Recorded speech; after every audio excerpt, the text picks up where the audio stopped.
ఈ రకంగా అందరు చుట్టుముట్టి ఒక దొంగను చుట్టుముట్టినట్టు ఏదో తప్పు చేసిన వాళ్ళని చుట్టుముట్టి ఆ రకంగా చేయడం ఎంత అమానుష చర్య. అసలు ఇది ప్రజాస్వామ్య దేశమైనా? మీ అధికారుల కోసం మీరు తొత్తులుగా మారి ఇక్కడున్న కూటమి ప్రభుత్వము ఏం జరిగేదంతా తెలుసు, కానీ మా పదవులు నిలబెట్టుకోవాలి కాబట్టి అక్కడికి అడుగులు మడుగులు ఉడుతూ రాష్ట్ర ప్రజల ప్రయోజనాల గురించి గుర్తించకుండా ఫండ్స్ అనేది తెచ్చి చెప్పిన సూపర్ 6 పథకాలని ఏమి అమలు చేయకుండా తిరిగి ఇప్పుడు ఊరికే వేషధారణగా ఏదో మళ్ళా ఓపెన్ చేయడానికి శంకుస్థాపన చేయడానికి వస్తా ఉంటే మీరు చేస్తూ నిజాయితీగా ప్రజల పక్షాన ఏమేమి కావాలో అడగాలనుకునే వాళ్ళని ఏ రకంగా అది కూడా బయటికి రాలేదు.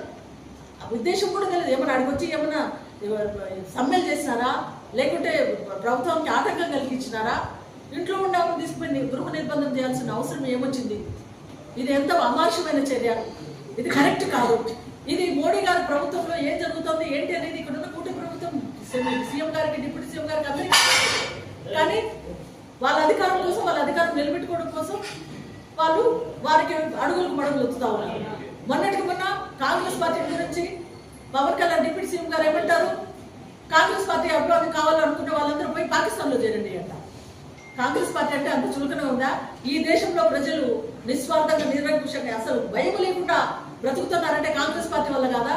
ఇక్కడ ఉన్న ప్రతి ఒక్కరికి అది తెలియదా? కాంగ్రెస్ పార్టీలో పోరాడకపోతే మన నాయకులంతా మనకు స్వాతంత్రం వచ్చేదా? శాంతియుతంగా ఒక మంచి రాజ్యాంగాన్ని ఇచ్చింది కాంగ్రెస్ పార్టీ కదా. కాంగ్రెస్ పార్టీ పాలనలో ఒక భారత రాజ్యాంగం ఏర్పాటు చేసి అంబేద్కర్ గారు ఏర్పాటు చేసి ఈ రోజు అందరూ సమానంగా సమాన హక్కులు బ్రతుకుతున్నామంటే కదా. కానీ ఇప్పుడు ప్రస్తుతము దాని అంతా తుంగలో దొక్కుతా ఉన్నారు.